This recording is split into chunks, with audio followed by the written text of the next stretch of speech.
Hello and welcome back to the Batch Report, and we're here to discuss episode 7, Battle Scars, and I'm here with my host Jackson Daly. Hello, I am Jackson Daly. And I am your other host, Braydon Leadbetter. How are you, Jackson? I'm good. It's a good day. You have someone spying on you in the background. Is the lad here? Hey, buddy. Little lad. He's gonna come visit because I have food next to me. Yeah, I think some people are noticing that you sound a little crispier today. Sound a little different. I look a little different. Feel a little different. I am happy to announce, after a very extensive and stressful process, that my computer is built and I now have a working microphone and video cam without having to use my iPad. Now, let me say, to keep the homage and pay tribute, I'm having the rundown on my iPad. That's about it, actually. Nice. But yeah, no, it's a good time. I will say, after everything, as proud as I am and as happy as I am it's done, I never want to do it again. Yeah, don't do it again. So yeah, and your bank account is saying, "Don't do this ever again. Please. Never do this again, please, God." just buy one of us and hold. Don't stop trying to be cool and build it. Yeah. Well, let's kind of dive into this week's episode because it's a little more eventful than it has been in the past few weeks. You know what's funny though is, as much of this that was being hyped up, mainly like Wrecker's thing, I think it's kind of funny how simple everything turned out. Yeah. You know? And yeah. Well, I think the overall consensus was that we were going to lose Wrecker entirely. Yeah. And we weren't going to resolve that until the latter half of the series, but it just happened in this episode, which is fine. I'm glad that it happened. It leaves me open to know where the rest of the show will go. But yeah, I agree that it just kind of was an in and out problem. Yeah, which is fine for me because it just gives us more. What do we expect going forward now? What else are we gonna get now? Which is weird because we still haven't seen Crosshair in the past 6 episodes. But just kind of starting off here.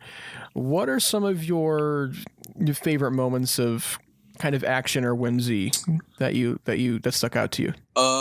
For action, it was definitely either the Rathtar fight or when Wrecker and Hunter were fighting. When they were in the hallway, when it was Wrecker and Hunter brawling against each other. I thought that was that felt like a very heavy I was ooh, this is about to get good. Yeah. Yeah, and literally that whole last little section with Wrecker and Omega where he's trying to find her, it's just it was very intense. Once Wrecker switched, it was very intense, how he acted and just all of that. Yeah. I also liked that really intense moment whenever he finally does, find Omega and she's kind of laying there Wrecker, don't do this, come on. She's and I'm he's your friend. He's literally a second away from murdering her in cold blood, and then Rex to the rescue. Literally when he grabs Tech by the throat, I gasped. I was I knew it was here, but it's here. Yeah, and we had the soundtrack in the background going, bah, yeah. Bah. I was like, oh no. But let's kind of go beat by beat with this episode, which we don't usually do, but this is kind of a pretty big episode. So kind of starting out with, we're back at Sid's, and she's just your typical kind of do what you do what I want for you, and I reap all the benefits. Do you think we'll see more of Sid after this episode? Yeah, I think we will. Do you think we'll see more of Sid this season? Yes. Okay. Yeah, I think we will. I think they've kind of turned Sid into their base camp, Sid's place into their base camp. At least for now. I think, again, we don't know what's going to happen going forward because of how this episode ends. But I also love the aspect of whatever the Mantel mix is. Oh yeah, it's that. It's candy popcorn. It's basically popcorn, Star Wars popcorn, space popcorn, and I love that Omega and Wrecker kind of bond over it. Yeah. They love the space popcorn. Well, and I really like how it's when you first looked at it, it's very prominent that Wrecker and Omega's relationship is like strong in this episode, and like their emotional bond really gets played. But I like that they have been slowly setting up that bond as Wrecker made her room, you know, and she turned around and ended up, you know, taking care of and being there for Wrecker. What was it? That Tech said a funny moment for me was when Wrecker wakes up and Tech goes, "Oh, you made it." Yeah. Oh, good, you made it. Like he's just totally unfazed. Yeah. I love that. I think you had a theory last week that was correct, that the person in the hologram was Rex. Yeah, it was either going to be Rex, Bale, or Ahsoka. I didn't think Rex would have like a cloak. Yeah, I thought it was weird. Well, I think I loved the shot when it was like when he was still wearing the cloak, but you could see like his arm gauntlet, like his guy holding the blaster. That's what gave it away. Yeah. Yeah, and you were like, oh hell yeah. Yeah, I think Rex is working with Bail Organa, but yeah, I don't know how that will also play out more. What did you think of like the reveal of like that initial reveal of Rex's intro to the episode? It was a lot simpler than I thought it was going to be. Yeah. He just kind of shows up, but obviously like that answers that it was Trace and Rafa contacting Rex, so Rex just went there by himself. Yeah. But yeah, no, I thought it was funny that like, you know, he was just there, and then it was like, okay, well, we're gonna go get your inhibitor chips out, and everyone's like, okay, like cool, let's do it. Yeah, and then, you know, Omega is just like, you know, this probably is dangerous, isn't safe, right? Like, you probably shouldn't be doing this on your own. Yeah, well, she's got that line where she tells Hunter, like, just because it worked on Rex doesn't mean it's safe. And I was like, say that, like, you've already got one problem on your hand. Like, what happens if you accidentally switch another one, you know? Yeah. And then, you know, how Rex is basically, as soon as he finds out they still have the chips in their head, he reaches for his freaking blaster. Yeah. He's just like, I'm not playing around anymore. I've dealt with this too many times. The like tension between where they're like, Rex, like, what do you do? And he's like, you guys are too dangerous. Yeah. Yeah. And I think, you know, that's perfectly aligns with kind of what Rex went through in the Clone Wars.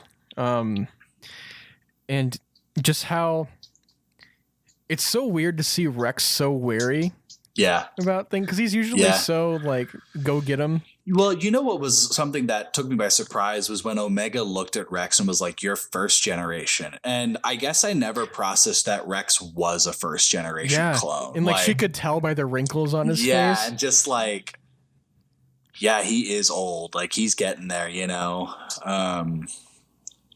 Now I want to know what each generation, each clone is. Yeah. Like which like batch what signifies each generation. Yeah, I don't know.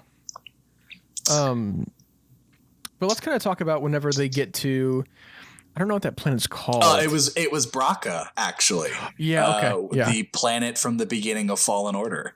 It is. Yeah, that's right. Okay. Because it's that big starship graveyard that we see in Fallen Order. Okay, that I didn't put the pieces together, but yeah, that probably is Braca.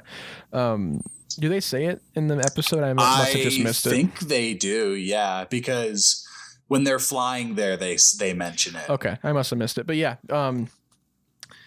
I love the idea, like even with Fallen Order and stuff, I love the idea that there is like this, ever since the Republic kind of fell, they had to do something with the ships. Yeah, yeah, they just dumped them. Just dump them on a planet, and then we have the what is it called? The Scrapper Guild. Well, yeah, and I was going to say, I like that because the galaxy is now in this very fragile state, is that guilds can kind of take over territories and use that to their advantage. Because the guy, we'll talk about it later, but the guy in the end was like, contact the Empire. Well, the Empire would want to jump in and kind of regulate everything. But if they're going to be cool with the Scrapper Guild, then I guess they'll just let the Scrapper Guild do what they want with Braca, you know? Yeah, I mean, I wonder if the Empire has some sort of like control over the guild. That's kind of what I would assume. Maybe some kind of agreement, some kind of authority over it. Yeah, I don't know. We'll pay you if you disassemble these Republic ships for us. Yeah, typical like swindler. Yeah, but stuff. Major corporation doing it.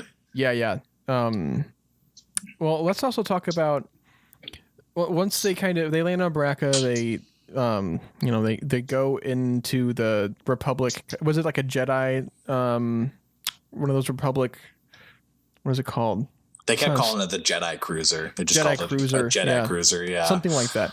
But whenever they're going in there and Wrecker, I could tell since the beginning that there was something going to happen with Wrecker.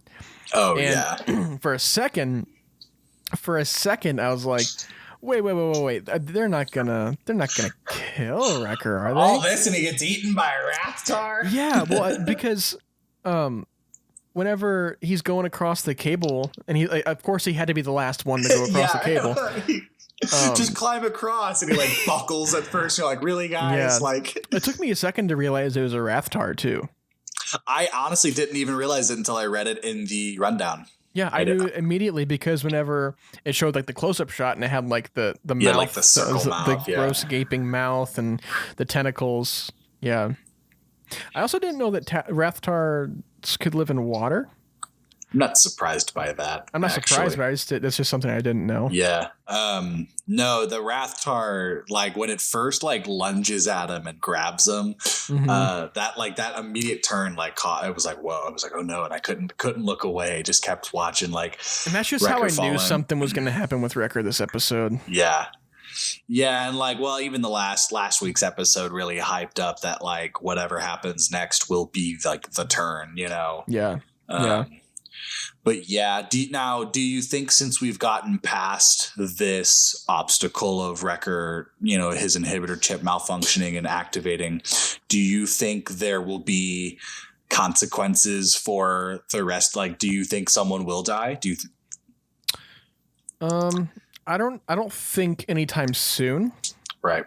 But I think there will be some kind of loss happening. Yeah. Later, maybe towards the end of the season. Yeah, that's fair. Because at this point, after this episode, I think we've seen all the footage in trailers now. Really? Because wasn't there a shot of Rex in one of the trailers?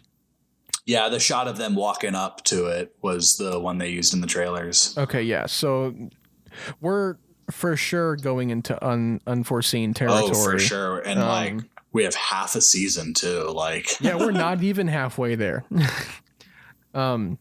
But let's kind of talk about the big moment with Wrecker turning and how he kind of turns on tech first. What is your reaction to that whole sequence? It was the look up Wrecker gave that I was kind of like, I knew this was going to have to be. I think it was because I expected it to be with a Jedi. I didn't expect him to just fight the team. Mm-hmm. No, but when he looks up and he's like, you're in direct violation of Order 66 and all of them turn, you're like, oh crap. Oh crap. Like it got a lot worse than I guess I anticipated it to be. I was expecting that whole thing to happen at the end of the episode. Like they were going to end off with Wrecker turns, cut to black, and we have to wait till next week to see what happens. But they resolved it right here. Right there and there. And yeah, I think that was kind of the thing was that we kind of guessed it to be more, a season plot thing rather than it being the episode plot. But now that their inhibitor chips are out, they know how to do it, which means if they really want to, they can go after Crosshair. Yeah, I guess so. How did you react to the scene? Again, we were talking about this a little bit earlier, but we'll get into a little more in depth here. That really powerful moment between Wrecker and Omega because the thing with Omega is I think a lot of the time they kind of resort to leaving her behind so they can go do adult things and Omega has to stay behind. Because I think it was Hunter or someone who was like, stay behind with Tech while we go fight Wrecker.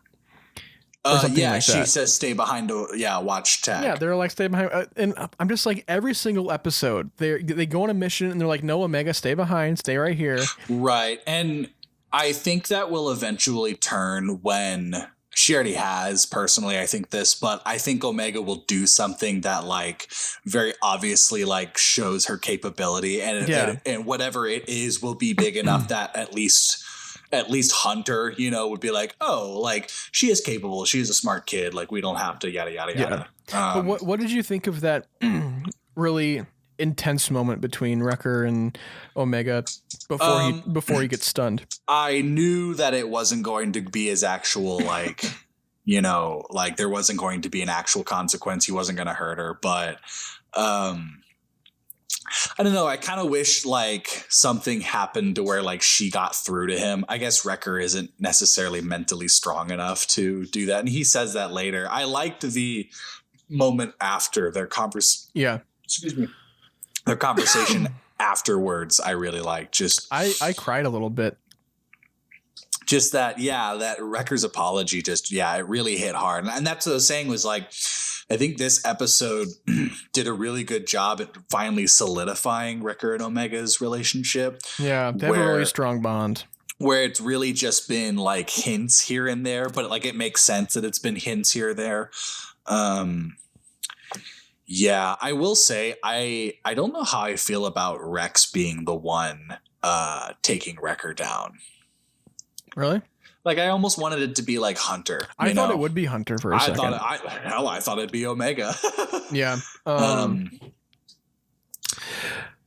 yeah, I think with the whole Wrecker thing, I'm kind of glad they did resolve it in this episode. Yeah. Only because I don't like seeing Wrecker like that. Because I love Wrecker so much. I'm glad I don't have to worry about it anymore, you know? I'm glad everybody's safe now for the time being. Well, because they kind of made it out like this was going to be a big detrimental thing because they've been building on this for the past 3 or 4 episodes when he hit his head. Well, and this kind of this really was, it's a good like overall metaphor of like the episode and just kind of the things that are happening is that they needed to, Hunter says that the Republic is gone. Yeah. And that also includes the things that the Republic had, which to a point was these inhibitor chips. And now that the inhibitor chips are gone, what's left? Who are you going to be and who are you going to become now that you're just really no longer part of the Republic. Right. And that's kind of where this will shift. And now I think the main focus again will be the Empire instead of having to deal with the final remnants of whatever the, shit show that the Republic was, turning it into now the enemy is the Empire. It's what Rex said is there's a lot of us fighting for it, Yeah. Yeah. One thing I also wanted to bring up was I love that moment at the end whenever Hunter is talking to Rex and Hunter's like, I need to do what's best for my squad, and Rex is like, which is, and he's like, well, I'm still figuring that out. Like he doesn't know. He's again, like he said, he's still figuring it out, and they're still trying to solidify as one unit because there's so many different problems. To believe that they will go after to rescue Crosshair. Yeah, I think more than anything they want to rescue him than destroy him, defeat him. Yeah, because they know how to take out these inhibitor chips. So yeah, and I think again, this whole buildup was probably to get us to the point where they can all get their inhibitor chips out. Because I mean, why else would you build up something for, I don't know. Yeah, no, I agree. Yeah. But kind of closing out a little bit here. What are, just before we get into our predictions going forward, do you have any favorite moments or parts of this episode that you wanted to talk about? No, we kind of discussed everything. I think moving forward, it's going to get more into the early rebellion. I do think we're going to see Bail Organa. You think so? Yeah, and I think what will happen is that Rex is gonna bring them tell Bail about them, and they'll talk to the Bad Batch and be like, if you guys are lost and don't have a purpose, come help us fight the Empire. Like you don't have to do anything, just help us fight the Empire. Yeah, and it essentially will be. I bet you it'll be.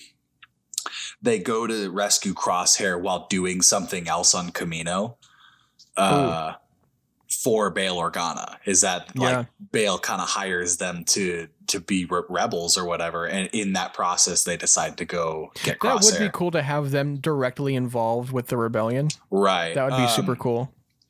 Yeah, and because if it's that, if it's not that, it's, go back to SIDS and be mercenaries again. They obviously are kind of Yeah, fed but up you with also got to Sid. think we got 9 episodes left still. Yeah, Jesus, throw in some filler episodes in between that.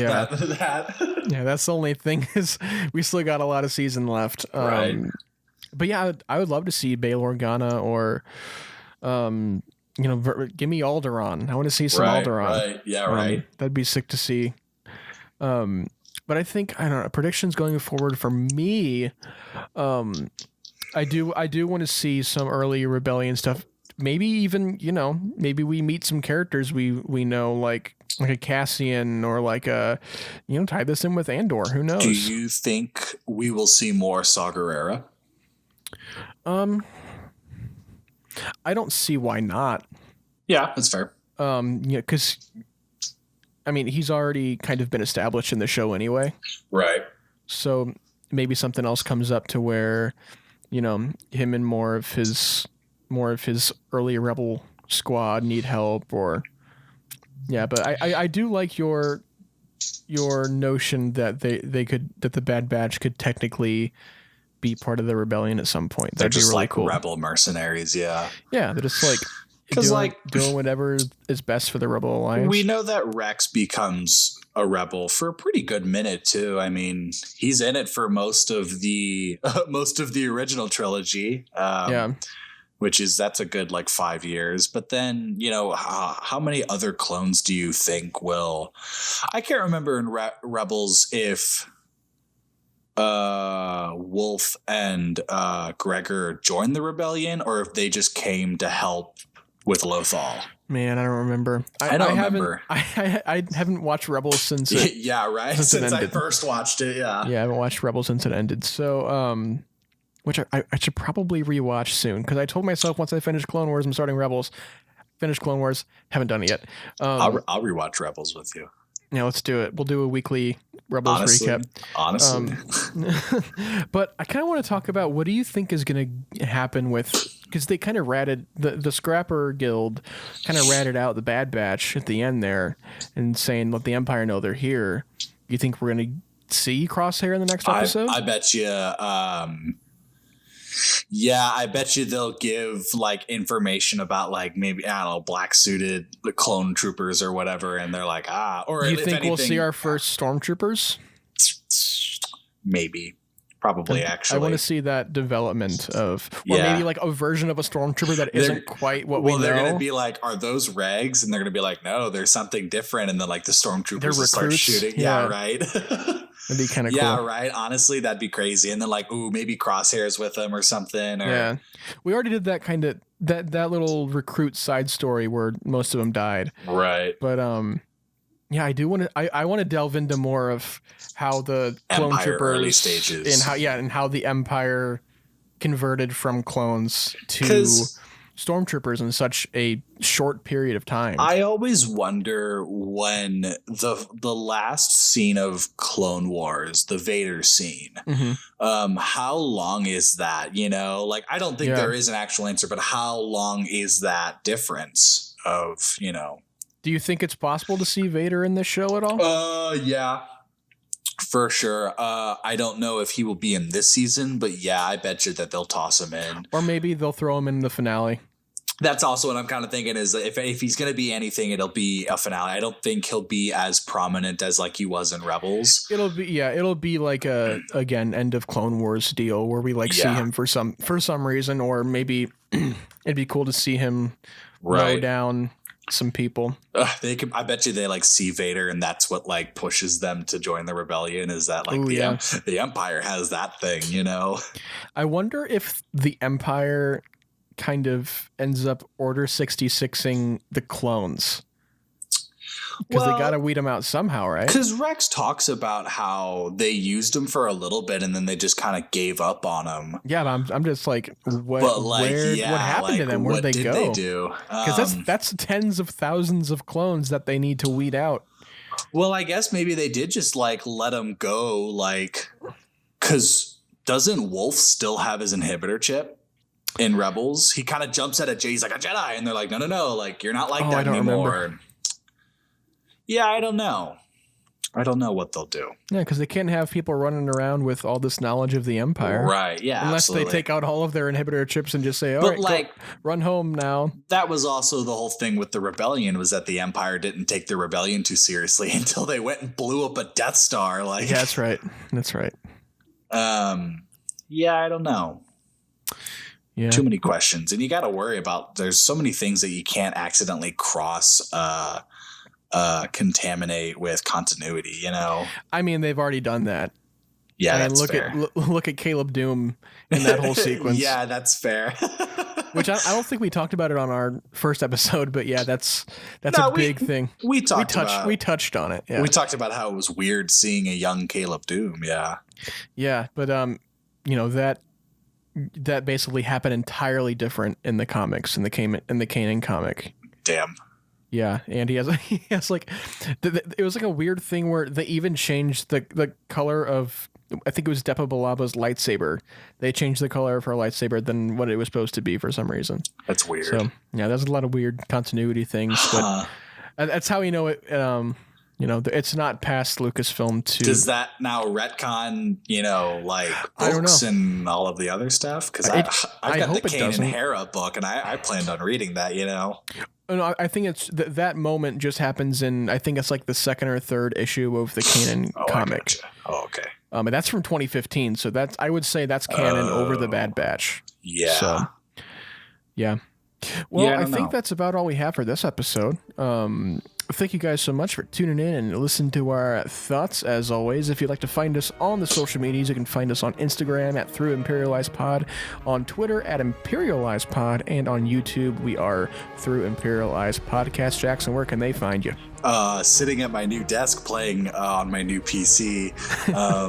No, you can find me on Twitter at Quackson Scaling. That's QUACKSON, and then scaling like the triangle. And then follow my photography Instagram at Deleen_photography. That's DALEEN_photography. Braydon, what about you? And as always, you can find me sitting in front of my PS4 playing Spider-Man Miles Morales, and I just beat it. Oh, really? How is that? It's pretty good. That's good. I like it better than the first Spider-Man, I think. Oh, really? Oh. Yeah, I think so.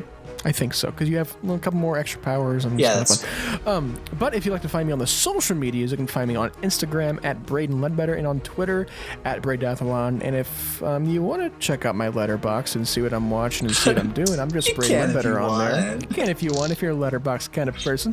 And as always, please make sure to check out our Apple Podcast. Leave that rating review. Don't be shy. Don't be shy. And check out that Spotify if you don't have that. Give us a follow on whatever you need to do. On Anchor, you can also check us out. And on Overcast, on YouTube, on whatever. We don't care. As long as you listen, that's all that matters. And also, please make sure to check out our news episode next week and the one that we just recorded. In case you missed it, we covered some pretty cool Star Wars news. It's pretty cool. Pretty cool. Pretty cute. It's pretty cool. Well, okay. I think that's about it. That's a gross little throat sound you made, I'm going to be honest. Oh, I'm going to keep that in, too. You should kind of make it a little louder, too. I'm going to make it way louder. Just peaking entirely, grossly.